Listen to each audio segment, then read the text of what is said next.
Kutch university દ્વારા વિવિધ પરીક્ષાઓના પરિણામો સમયસર જાહેર થવાના અભાવે અનેક વિદ્યાર્થીઓ પરેશાની ભોગવી રહ્યા છે, ત્યારે કચ્છ યુનિવર્સિટીમાં સ્ટાફની શોર્ટેજ તથા મોટાભાગના કર્મચારીઓ ઇન્ચાર્જ હોવાને કારણે અનેક મહત્વની પરીક્ષા પૂરી થયાને મહિનાઓ વીતી ગયા હોવા છતાં હજુ સુધી તેના પરિણામ જાહેર થઈ શક્યા નથી, જેના કારણે વિદ્યાર્થીઓમાં રોષ ફેલાયો છે। ગત માર્ચ મહિનામાં લેવાયેલી પરીક્ષાના પરિણામો પણ હજુ જાહેર કરાયા નથી, ત્યારે આગળ અભ્યાસ કરવા માંગતા વિદ્યાર્થીઓને પરિણામ જાહેર નહીં થતા એડમિશન મેળવવામાં મુશ્કેલી નડી રહી છે। આવા વિદ્યાર્થીઓને યુનિવર્સિટીના સેનેટ મેમ્બર શ્રી શ્રવણસિંહ વાઘેલાને મળીને પોતાની રજૂઆત કરી હતી। છેલ્લા ઘણા સમયથી કચ્છ યુનિવર્સિટીમાં કુલપતિ સહિતની અનેક મહત્વની જગ્યાઓ ખાલી પડી છે અને ઇન્ચાર્જ અધિકારીઓના ભરોસે યુનિવર્સિટી ચાલી રહી છે, જેને કારણે આ પરિસ્થિતિ ઊભી થવા પામી છે।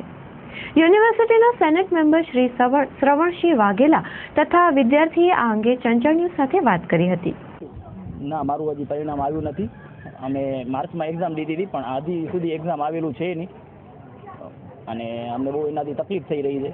શું કામ કે રિઝલ્ટ જ ના આવે તો આપણે કઈ રીતે એડમિશનનું ને કઈ રીતે આપણે ફ્યુચરનું વિચારવું એ રીતે। અને બીજા વિદ્યાર્થીઓ પણ મારા જે મિત્રો છે ને એને પણ બહુ તકલીફ થઈ રહી છે। એડમિશનનું કાંઈ એ લોકો વિચારી જ નથી શકતા કે હવે કઈ જગ્યાએ આપણે આપણું ભવિષ્યનું ફ્યુચરનું પ્લાનિંગ કરીને શું કરવું। રિઝલ્ટ જ હાથમાં મેન ના આવ્યું તો આપણે કરવું શું એમ। શું કામ કે જ્યાં એડમિશન માટે આપણે જવું હોય ત્યાં પહેલે રિઝલ્ટ માંગે છે, એના માટે આપણે શું કરીએ। પરિસ્થિતિમાં એ જ છે, અત્યારે વાલીઓ પૂછે છે કે તમારું રિઝલ્ટ શું કરે છે અમારી યુનિવર્સિટી। અમે રોજના ધક્કા ખાઈએ છીએ, બારે જે સ્ટુડન્ટો રહેતા હોય એ બધા ધક્કા ખાય છે, પોતાના બસ ભાડા બગાડે છે, પણ હજી સુધી કોઈ રિઝલ્ટનું કાંઈ બોલતું નથી અને ત્યાં જાય છે યુનિવર્સિટીમાં તો કોઈ સારા જવાબ અધિકારીઓ દેતા નથી। એ બદલ ઘણા વિદ્યાર્થીઓને તકલીફ થાય છે।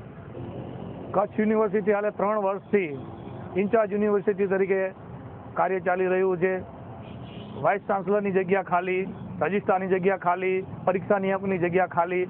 રાજ્ય સરકાર એક બાજુ એમ કહેતી હોય કે વણથંભી ગુજરાતની વણથંભી વિકાસ યાત્રા, ક્યાં વણથંભી વિકાસ યાત્રા છે? આજે શિક્ષણમાં આજે કચ્છના 40,000 વિદ્યાર્થીઓનું ભવિષ્ય ડામાડોળ થઈ ગયું છે, ત્યારે જ્યારે વીસીની જગ્યા જો ખાલી હોય તો ક્યારે વિદ્યાર્થીઓને ન્યાય મળશે? હાલે આજના તબક્કે કચ્છ યુનિવર્સિટીમાં કચ્છના વિદ્યાર્થીઓ હાલે અન્ય યુનિવર્સિટીઓમાં જવા ઉચ્ચ કક્ષાનો અભ્યાસ લેવા માટે અહીંયા સ્થાનિક કે હયાત એ અભ્યાસ હોવા છતાં અન્ય યુનિવર્સિટીમાં જાય છે, કારણ કે આ યુનિવર્સિટી હાલે ઇન્ચાર્જ યુનિવર્સિટી થઈ ગઈ છે, વીસી ઇન્ચાર્જમાં છે, જેથી કરીને કોઈ સિદ્ધાંતિક નિર્ણયો લેવાતા નથી અને વિદ્યાર્થીઓના પરીક્ષાઓ લેવાયા પછી તેમના પરિણામો પણ બહુ લેટ આવે છે, જેથી કરીને વિદ્યાર્થીઓના ભવિષ્ય સાથે ચેડા કરવામાં આવે છે।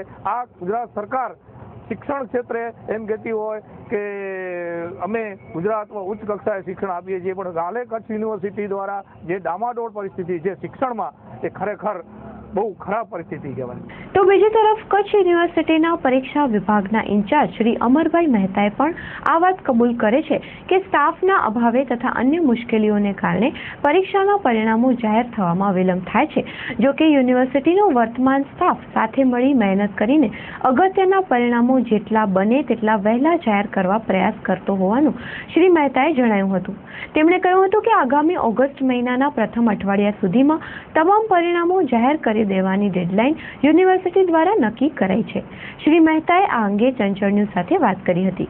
આપણે લગભગ 15 જેટલા પરિણામો જાહેર કરી ચૂક્યા છીએ।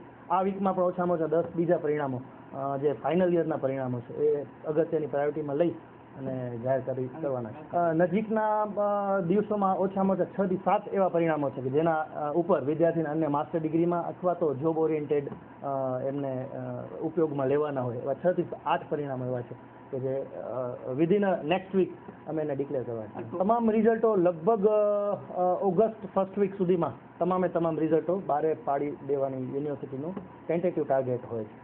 એટલે ક્યાંક અમે અમારા લેવલે ડીલે પડીએ છીએ, એને અમે જેટલું બને એટલું સોર્ટ આઉટ કરી શકીએ એવી કોશિશ, હમ્બલ કોશિશ વિદ્યાર્થી હિતમાં યુનિવર્સિટીના તમામ સ્ટાફગણની રહેલી જ હોય છે। લગભગ એમ સમજો કે 18,000થી ઉપર વિદ્યાર્થીઓ ઇન્ક્લુડિંગ મેડિકલ, લો, હવે એન્જિનિયરિંગ તો ગુજરાત ટેકનિકલ યુનિવર્સિટીમાં થયું, બીએડ, કોમર્સ, આર્ટ્સ, એજ્યુકેશન, આ બધી વિદ્યાશાખા થઈ અને લગભગ 18,000થી વધારે વિદ્યાર્થીઓ બધા સેમિસ્ટરમાં થઈને એટલા થતા હોય છે પછી, અને એક્સટર્નલ વિદ્યાર્થીઓ પણ આમાં ઇન્ક્લુડેડ છે।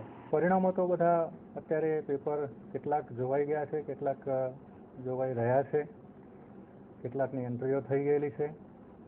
આપણું પરિણામ છે એ એની પ્રક્રિયા છે ઓનલાઈન થતી હોય છે, એટલે વચ્ચે ક્યારેક વાવાઝોડું હોય અથવા કોઈ જગ્યાએ અકસ્માતથી કેબલ કપાયું હોય તેના કારણે નેટ કનેક્ટિવિટીમાં પ્રશ્નો થતા હોય છે અને એ આપણને પરિણામમાં ક્યારેક બાધક થતા હોય છે. વળી કચ્છ એવો ઇન્ટિરિયર પ્રદેશ છે કે જ્યાં કામ કરતા અધ્યાપકો એ વેકેશન દરમિયાન ક્યારેક એ પોતાના વતન તરફ જતા રહ્યા હોય અથવા બહાર ગયા હોય તો ક્યાંક પેપર પણ તપાસવાના રહી ગયા હોય, એ બાબતો પણ ક્યારેક અમને બાધક બનતી હોય છે. બીજું કે જેમ માધ્યમિક શિક્ષણ બોર્ડની પરીક્ષાઓ લેવાય છે કે બધી એક સાથે પરીક્ષા થઈ જાય એવું અહીં હોતું નથી, કારણ કે જુદા જુદા અનેક વિષયોની 90 જેટલી પરીક્ષાઓ આપણે લઈએ છીએ અને 90 પરીક્ષાનું શેડ્યુલ સ્વાભાવિક રીતે જુદા જુદા તબક્કાઓમાં લગભગ 1.5 મહિના સુધી ચાલતું હોય છે. એટલે પહેલાં જે પરીક્ષાઓ લીધી હોય તો એના પરિણામો વહેલા તૈયાર થઈને વહેલા આપી દઈએ. અમે સ્વાભાવિક રીતે જ એવી પ્રાયોરિટી રાખીએ છીએ કે જે છેલ્લા વર્ષનું પરિણામ હોય એ પહેલાં આપી દઈએ કે જેથી એ વ્યક્તિઓએ ત્યાંથી પાસ થઈને અન્ય જગ્યાએ જવું હોય તો જઈ શકે. ગ્રેજ્યુએટ હોય તો એની અંદર પ્રથમ વર્ષ અને બીજા વર્ષના જે પરિણામો છે એ એના પછી આવે એવી મોટાભાગે કામગીરી ચાલતી હોય છે. આમ તો CBCS પદ્ધતિ સેમેસ્ટર સિસ્ટમ એના કારણે વર્ષમાં 2 વખત પરીક્ષા લેવાય અને મોટી સંખ્યામાં પરીક્ષાઓ લેવાય, ઘણા વિષયો હોય અને ક્યારેક અન્ય યુનિવર્સિટીના અધ્યાપકોની પણ મદદ લેવી પડે એ સંજોગોમાં વહેલું મોડું થતું હોય છે.